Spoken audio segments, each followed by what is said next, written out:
let us talk about different options we can use in our scans to bypass firewall. Firewall is something unpredictable. You don't really know its rules in order to know exactly what type of scan you need to perform in order to bypass it. Some of the firewalls could use MAC address filtering in order to allow certain devices to connect to a specific port, or in order to block a certain devices. Some firewalls could block different types of packets. Some firewalls could block only some ports and not all of them, and we can't really know what the exact rule is. What I'm going to do is I will give you a few different options as to what you can try in order to bypass firewall. First of all, how can we know if some of the ports on target machine are behind a firewall? We already mentioned this in the previous video. Nmap will tell us that those ports are filtered. By now, we should already know what filtered port is. But let us define it once again.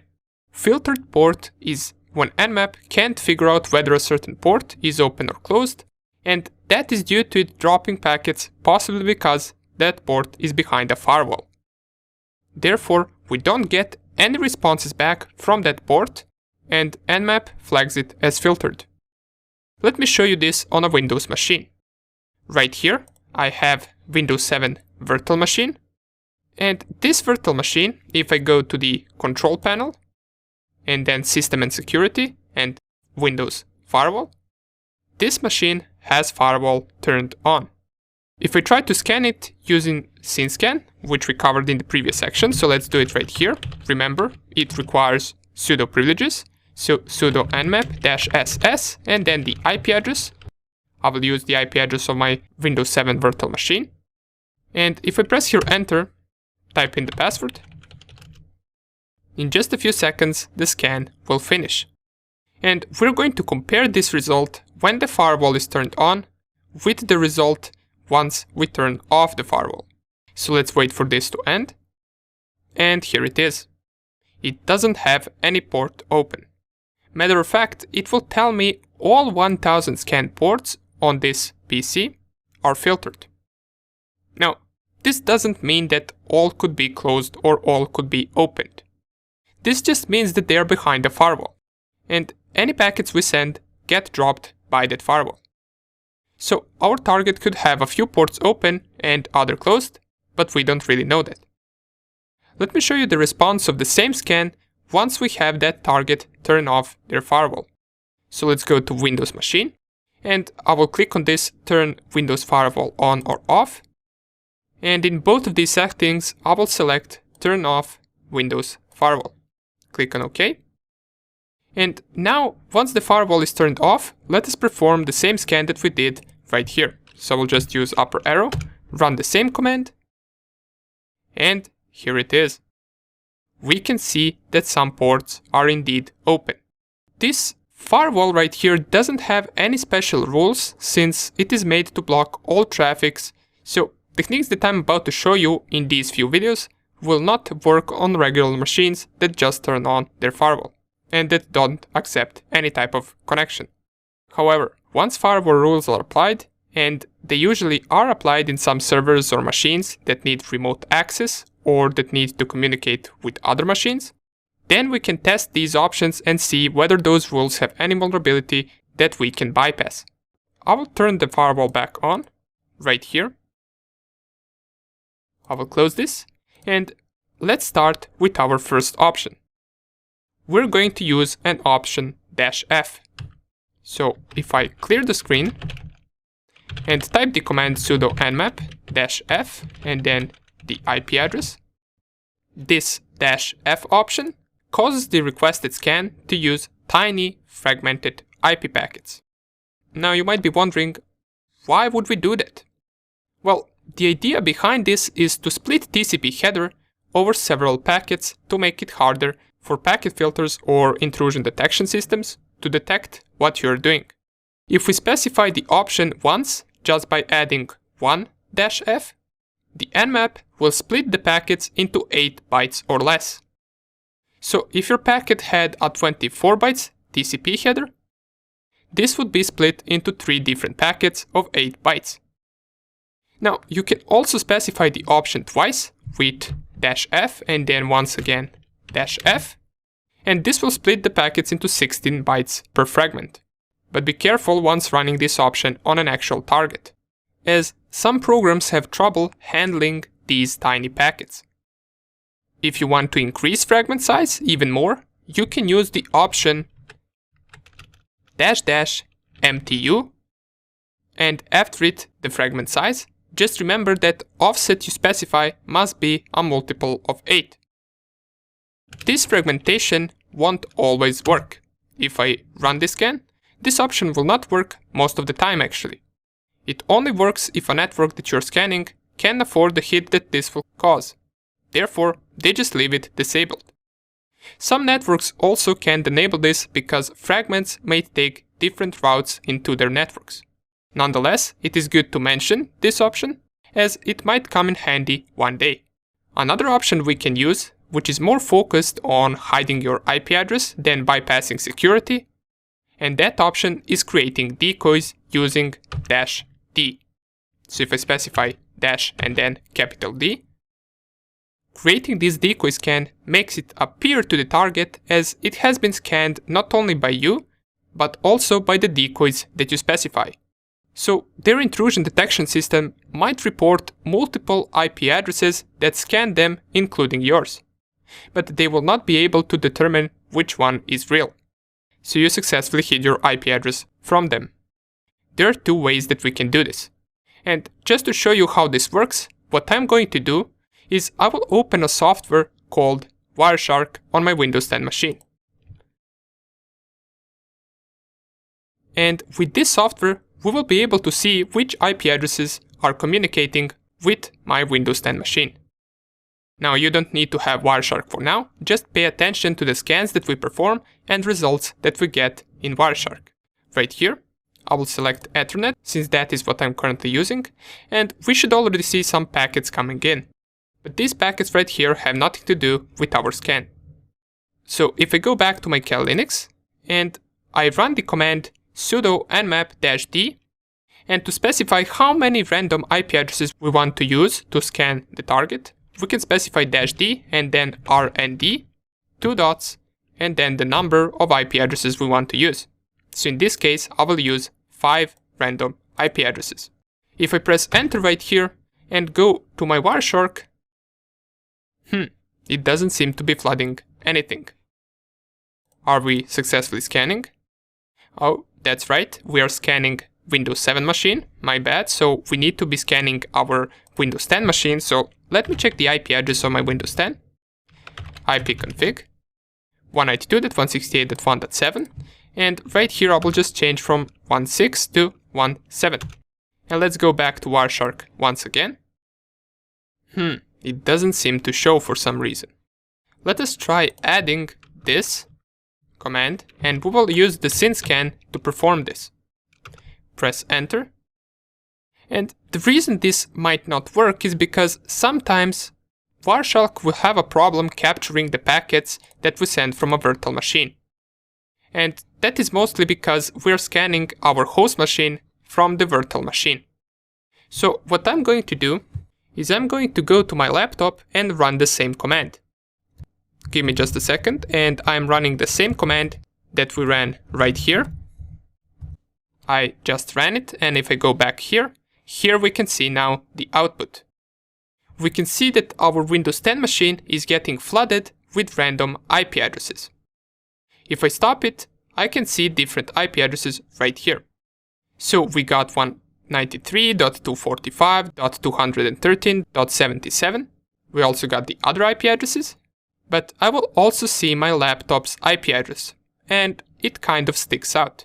Since this RND option that we used creates random IP addresses, all of those random IP addresses will be truly random, while the only IP address that will stick out will be this 192.168.1.10, and that is a local IP.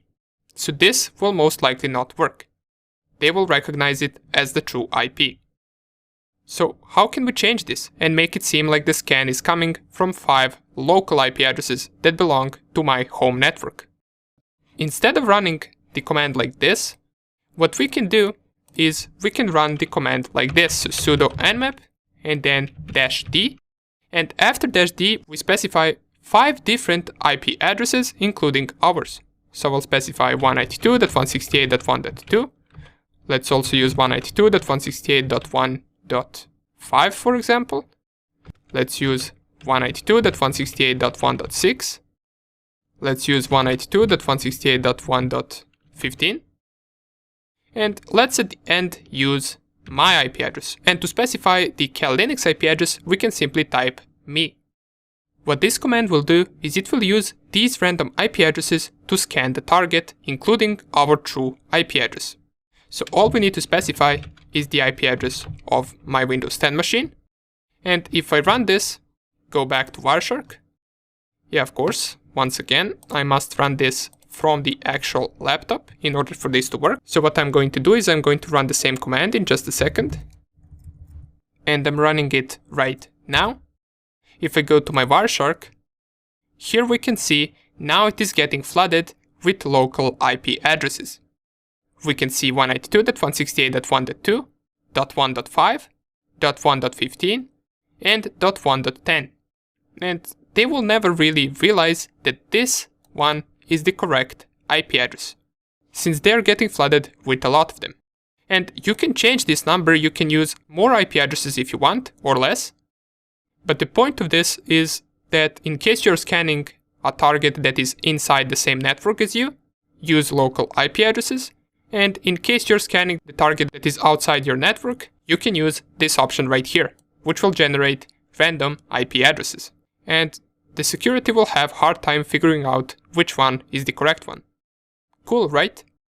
Now, don't worry, since this didn't work on my Windows 10 machine. The only reason it didn't work is because my Cal Linux machine uses the same network interface as my Windows 10 host machine. If you were to scan any other target except your host machine, this would work in every case. So for now, we looked at these two options, and in the next video, I will just quickly mention a few more options used to evade security, and then we will proceed to vulnerability analysis, which is the last step before we start gaining access to our target. We mentioned fragmented packets and creating decoys in the previous video. Right now, we're going to mention a few more options, and even though they are not that important, it is good to know they exist, so let's go through them real fast. I will not be running these options, but you can test them out if you want. I will just mention them so you know what else you can use. The first thing we got is option -s. And you run it like this, sudo nmap -s, and this option is used to spoof your IP address. It will make your target think that someone else is scanning them. The problem with this is that you will not get results of scan back, since they will be sent to the IP address that you're trying to impersonate.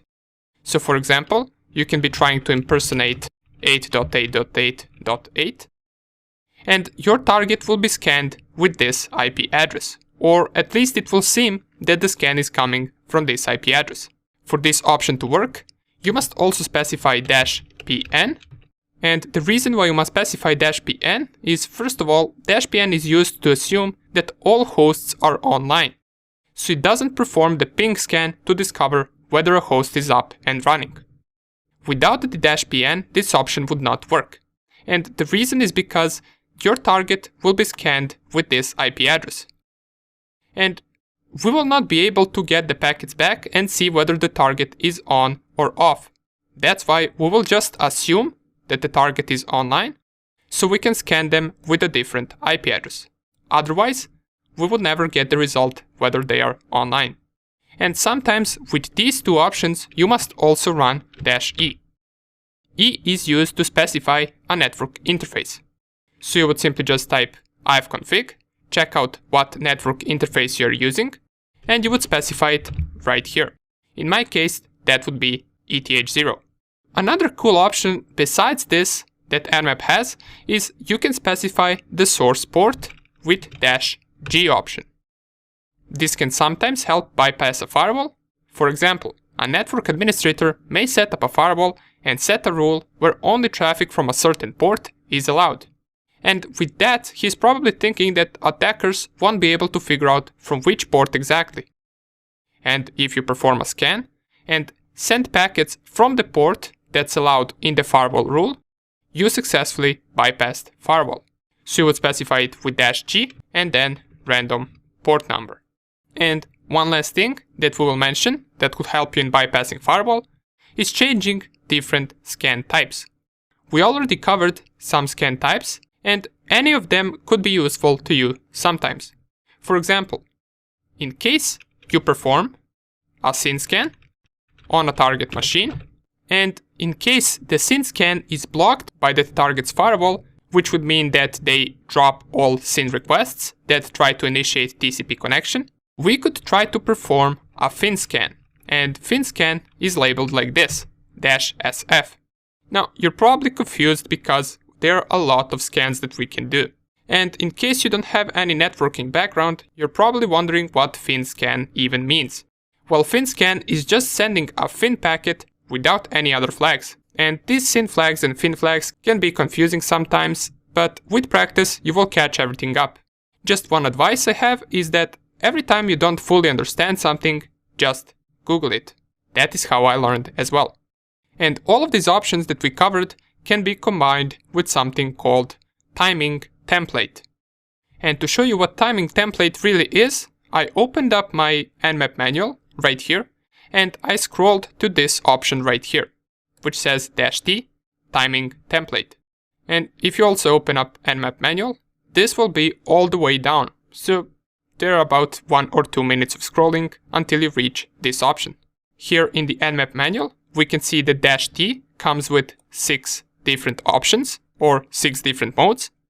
And what's interesting for us regarding security evasion are the first 2 modes, which are 0 and 1, also called paranoid and sneaky. These 2 are used for IDS evasion, as it says right here. Now, the problem with T0 and T1, or the first 2 options, is since they are trying to avoid IDS alerts, they will take a lot longer to finish. So once you're scanning more machines or more networks, this might not be the most reasonable approach to take, since this scan will take a lot of time with specifying -T0 or -T1. And all of this, including the options that we covered in the last video, will help you in security evasion and spoofing. What I would advise you to do is also read about other options as well that we didn't cover, just to see what else can you do. In the next video, big things are happening. We're going to create our first tool used for penetration testing. Let's do it.